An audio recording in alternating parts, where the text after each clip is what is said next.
Ethan and John sat in the warm sand. They sipped their beers and stared out at the horizon, lost in thought. Waves lapped at the shore as the gray concrete pilings of the pier loomed overhead, casting long shadows down the beach. Ethan broke the silence. "You seem better." "Better?" John said. "You weren't doing too good after she died," Ethan said. "Yeah, I feel better." "That's good." Ethan pulled another beer from the cooler and passed it to him. "You're not going to ask why?" John asked. Ethan shaded his eyes to watch the wet-suited surfers bobbing in the blue-green water. John had been drowning in guilt over how he'd left things with his mom. They'd barely spoken the past few years, and in the end, John had refused to see her before she died. After the funeral, Ethan had watched from a distance, waiting to see if John would be strong enough to pull through or end up drinking himself to death. Caring about people makes you weak. Ethan shrugged. "Xanax? Therapy?" "Nope," John chuckled. "I've been trying to figure out if I should tell you. You won't believe it." Raising his eyebrows, Ethan said, "Try me." "After Mom died, I spiraled. I took pills, I drank, but nothing helped. I lost my job, and my stepmom finally threatened to kick me out if I didn't straighten myself out." "I remember," Ethan said. "Then I heard something from a friend of a friend, a way to change things. It sounded completely crazy, but I'd already lost my mind, so why the hell not?" John looked at Ethan. "The fucking thing worked." "What worked?" Ethan said. "The doorway." "The doorway?" "Look through the center of the pier. See how the last set of pilings looks like an open door into the sky?" John asked. Ethan squinted at the rectangular opening several hundred feet offshore. "Okay, sure."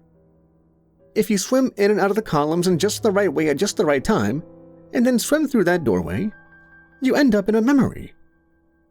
John finished his beer with a belch.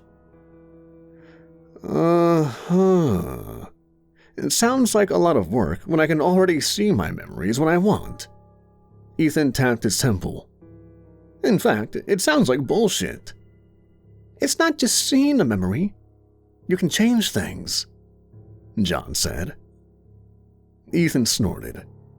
"Changing a memory? I'm pretty sure I've seen that movie." John sighed and glared at him. "Fine, you pick a memory and change it somehow. Continue," Ethan said, waving his hand in the air. "I was told you can't pick what memory you end up in. Whichever one it is, you have to figure out how to change it to get what you want," John said. Ethan rolled his eyes but kept quiet. "When I swam through the doorway, I was back at my 8th birthday party. That was the last year my parents were together. Things were falling apart fast, and my mom pulled out all the stops from my party. At the end of the day, I remember I hugged her for what seemed like forever." John smiled. "When I hugged her this time, I told her I was sorry we fought. That I was sorry I wasn't there when she died." John stared at his hands. "I said goodbye." "Sounds like a hallucination." John drew a deep breath. Ethan put his hands up. "I'm not saying you didn't say goodbye or whatever. I'm just saying you didn't have to swim around in circles and almost drown yourself. You could have just taken shrooms or something." John laughed. "Maybe. The strangest part is when my stepdad called a few weeks back. I told him about saying goodbye, but I lied and said it was a dream. He got quiet for so long, I thought his phone died. Then he said my mom told him on her deathbed that I'd said goodbye to her at my 8th birthday party, and she finally understood why. He'd never told me she said that because he assumed she was out of it from the pain meds." Ethan stared out at the doorway. "You think you changed something in real life through a memory?" "Yeah, I thought maybe you'd want to try." Ethan narrowed his eyes. I don't need some superstitious bullshit to feel better. That's for the weak. Why do you think that? Because I've known you forever. You've always been kinda quiet, but you went into depressed hibernation mode after that kid, Peter, and tried to take his own life and ended up a vegetable. You snapped out of it eventually, but after Peter died, you started drinking a lot and barely leaving your room. I didn't realize you two were friends. We weren't. It's just a coincidence. Ethan opened another beer and took 4 big gulps.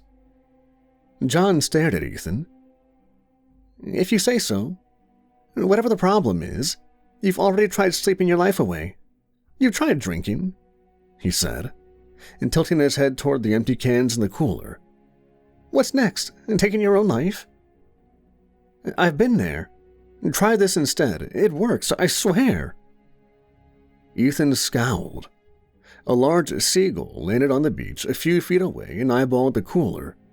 He tossed an empty beer can at the bird. It flapped away in a flurry of sand and feathers. John grinned and looked out through the doorway.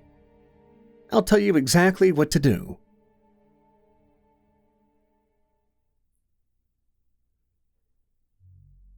Two weeks later, Ethan sat in his room checking the surf report. It had been storming near Alaska recently, sending swells rolling into Southern California. He sighed and looked at the instructions John had scribbled down. This is either going to be a near-death experience, or my own life is gone. Step 1. There has to be big waves, at least shoulder high. He glanced at the laptop again.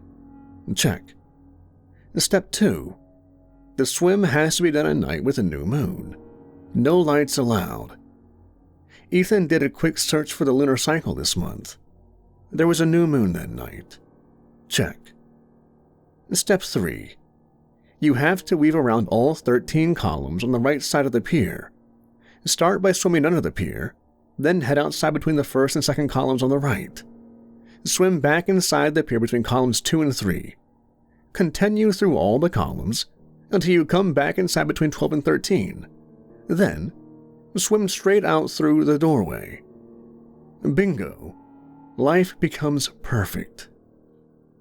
When Ethan had asked why steps 1 and 2 were necessary, John had said that darkness and the waves make it difficult. Otherwise, any random guy swimming under the pier could go through the doorway. Ethan had also asked how in the hell you're supposed to swim in between the columns if you can't see them. John had put out one arm in front of him and closed his eyes, saying, You have to feel for them. Ethan rubbed his face. This is stupid. You can't change the past. He sighed and reached for his beer, but stopped short of drinking it. I'm probably gonna die. He barked out a hollow laugh. I'm too weak to live. Who cares how I die?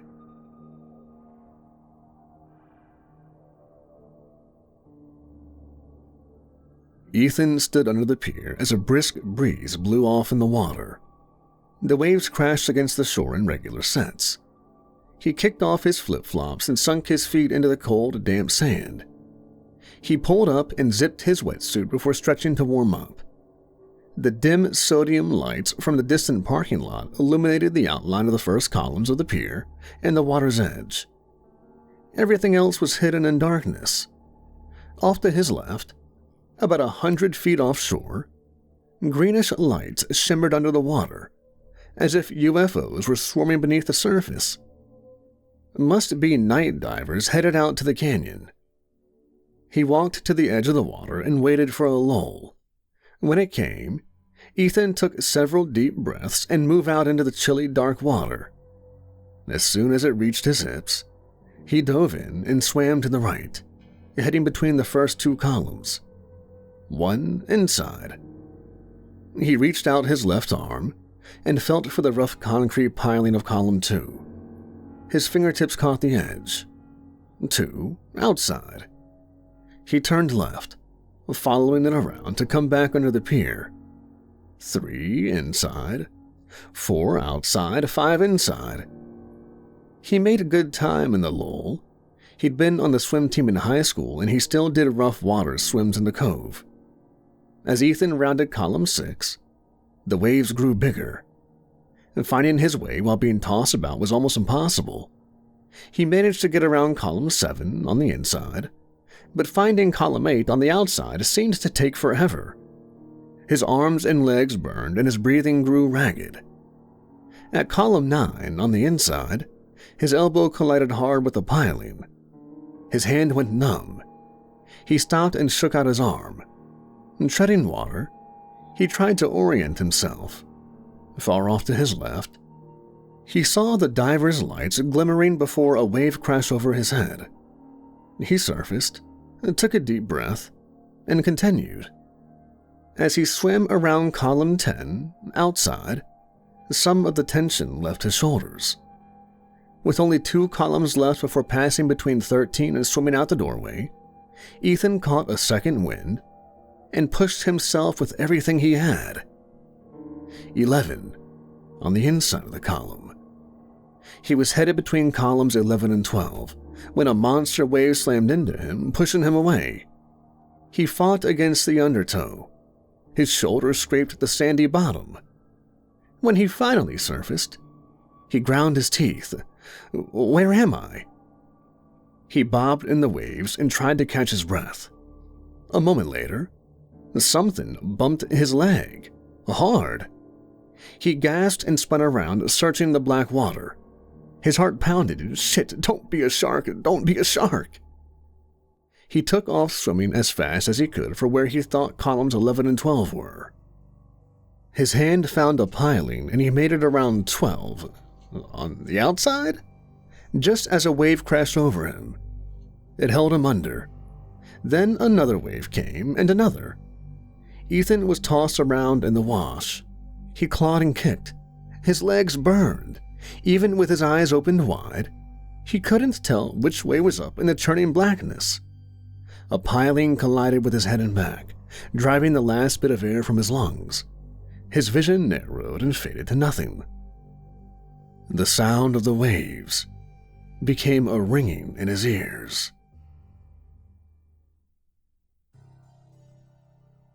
Ethan opened his eyes. A bright full moon came into focus. He sat up and groaned. His body felt like it had gone through a washing machine.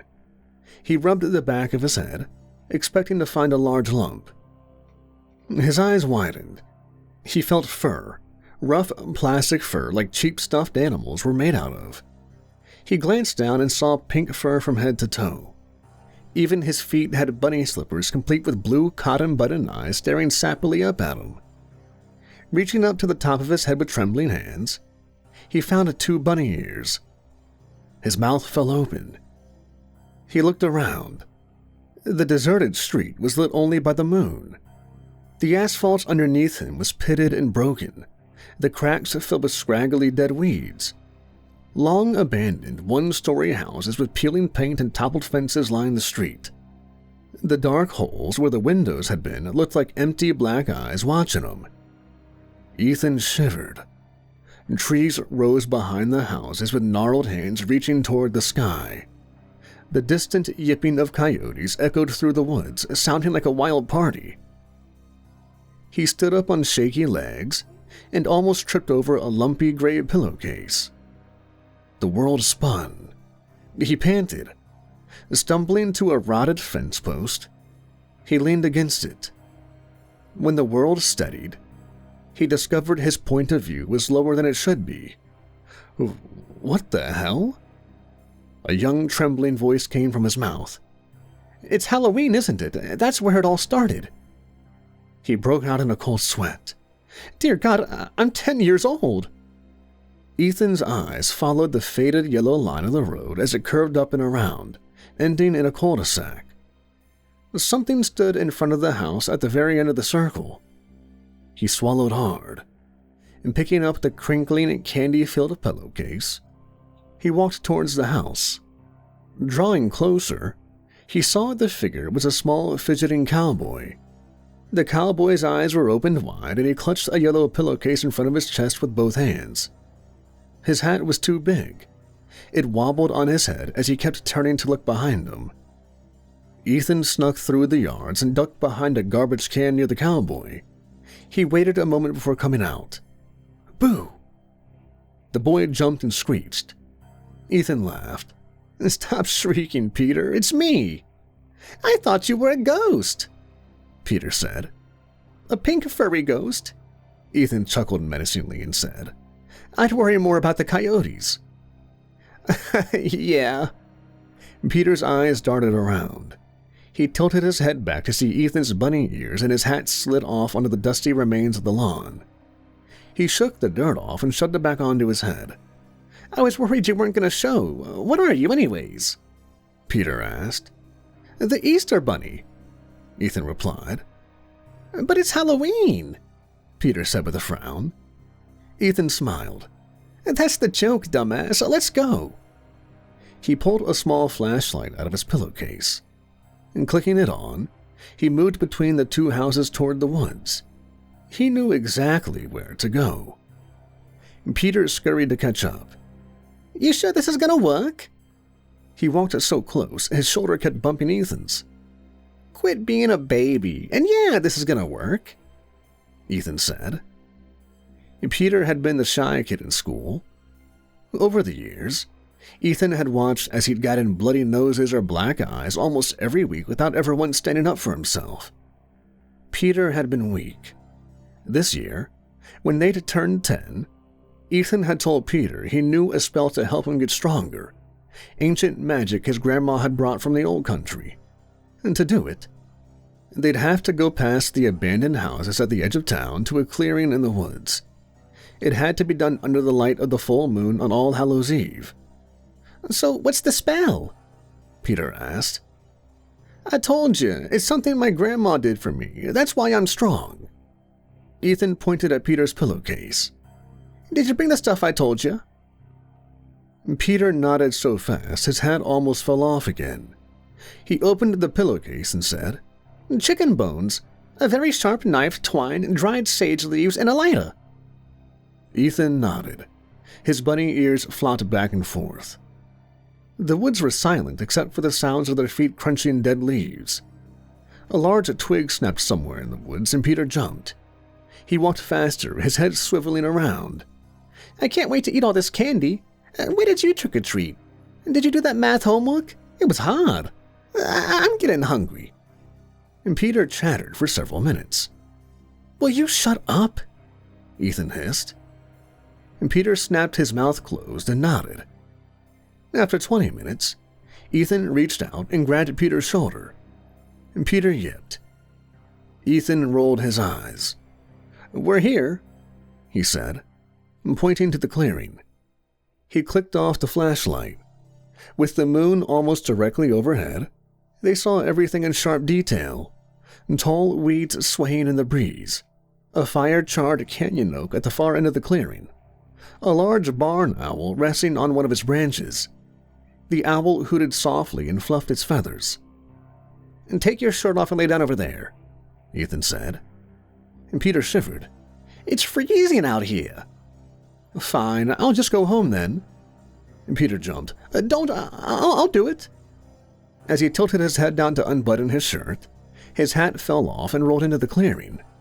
Eyeing the tall weeds, he said, Think there are rattlesnakes in there? Ethan sighed. He grabbed Peter's pillowcase and pulled out the magic items. He remembered his younger self had spent the week prior reading up on what was needed to cast a spell. Bones, blood, and sage were used in lots of them. And Peter finally laid down. Ethan used the twine to tie the large sage leaves into a bunch. He lit the end on fire and blew it out, watching it smolder for a moment. Walking a circle around Peter, he waved the spicy, thick smoke in the air. I hope my mom's not mad about the sage. She was going to use it for Thanksgiving, Peter said. Shut up, Ethan snapped. He made 2 circles around Peter and then picked up the bones and knife. He laid the bones in the grass around Peter's head like a halo. Then he grabbed Peter's cold hand and pricked his index finger. Ouch! What? Yelled Peter. Quit whining, you need blood for spells. Ethan said. He squeezed Peter's finger until a fat drop welled up. And Peter grimaced as Ethan used the blood to smear a red pentagram on his forehead. Ethan took the remaining twine and tied Peter's hands and feet together. And Peter's eyes grew wide and he quivered but stayed quiet. Ethan stood up and dusted off his furry knees. Now for the spell. He raised his hands to the sky and said some words in Hungarian, repeating them over and over while waving the sage around. He bit his cheek to keep from smiling. He'd told Peter there were ancient words of power. They were actually the curse words his grandparents had hurled at each other whenever they'd argued. Almost done, Ethan said. He picked up the knife again and sat on Peter's abdomen. Oof, what are you doing? Peter grunted. This is the last part, Ethan said, as he raised the knife above his head. And Peter yelled, Stop messing around, I don't want to do this anymore. He bucked, trying to throw Ethan off, but Ethan was too heavy. And Peter cried hysterically. He feebly swung his tied fist at Ethan. Ethan ducked and slapped him. He slapped him again and again until Peter's nose bled. And Peter stopped fighting and lay sobbing. Ethan raised the knife as high as he could. He laughed and brought it down, and Peter shrieked and squeezed his eyes shut. After a moment, he cracked open his eyes. Ethan's face was close to his, and Peter glanced to the side and saw the knife sticking out of the ground next to his head. And Peter could feel the cold metal touching his ear. This is how it ended, Ethan said. What? The first time you passed out and I left you in the woods. Peter squirmed, and Ethan scooted up towards his chest to keep him still. He pulled the knife out of the ground and stared at the blade. The spell was bullshit. You were always so weak and I felt sorry for you. I hoped a near-death experience would toughen you up. Ethan sighed. But it didn't. And Peter's eyes were wide and focused on the knife. He cried again, the tears sliding down the sides of his face. The day we graduated high school, you took your own life with a rope. But you didn't even get that right. You were still alive when your dad found you and cut you down. You were a vegetable for 2 years after. Ethan stared into Peter's eyes without blinking. I visited you in the hospital a few months ago and ended your pathetic existence. A fleeting smile passed across his face. I still felt sorry for you. Ethan turned the knife blade until he could see the moon reflected in it. I shouldn't have cared about you in the first place. You made me weak. You made my life miserable. He moved the knife to the left side of Peter's neck. And Peter screeched and his eyes rolled back in his head. Ethan said, I'm not sure if this is real. Maybe I'm dead. He leaned down to Peter's ear, whispering, Doesn't matter, though. I'm gonna do what I should have done the first time. He drew the knife across Peter's throat from ear to ear. And Peter's eyes shot open as a curtain of blood poured from his neck. He gasped, trying to scream. His body thrashed and convulsed. More of his blood flowed out with every pump of his frantic heart. His struggles grew weaker. Crimson saliva bubbled from his mouth. He stopped moving, his empty eyes staring up at the moon. Ethan stood up on trembling legs and used his furry arm to wipe the blood from his face. Grabbing his flashlight with shaky hands, he moved around the clearing, gathering up all the magic items and tossing them into his pillowcase. The skin on the back of his neck itched. It felt like Peter's eyes were following him. He picked up the cowboy hat and placed it over Peter's face. Near the oak, he found some rocks. The owl watched with unblinking eyes as Ethan stripped off his blood-soaked bunny suit and stuffed it into the pillowcase along with several heavy rocks. He tied the pillowcase shut with a knot. On his way home, he would toss it off the bridge and into the river along with the knife.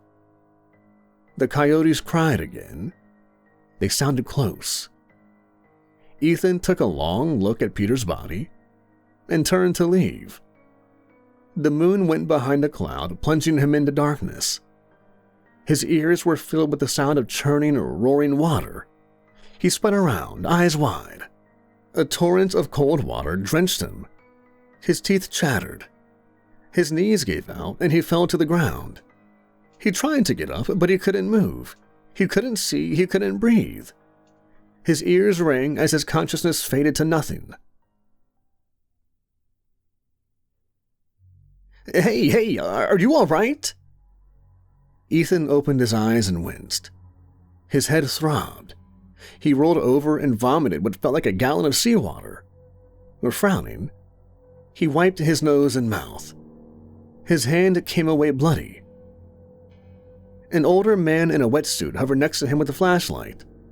Behind him were several air tanks, masks, and fins. The man put his hand on Ethan's shoulder.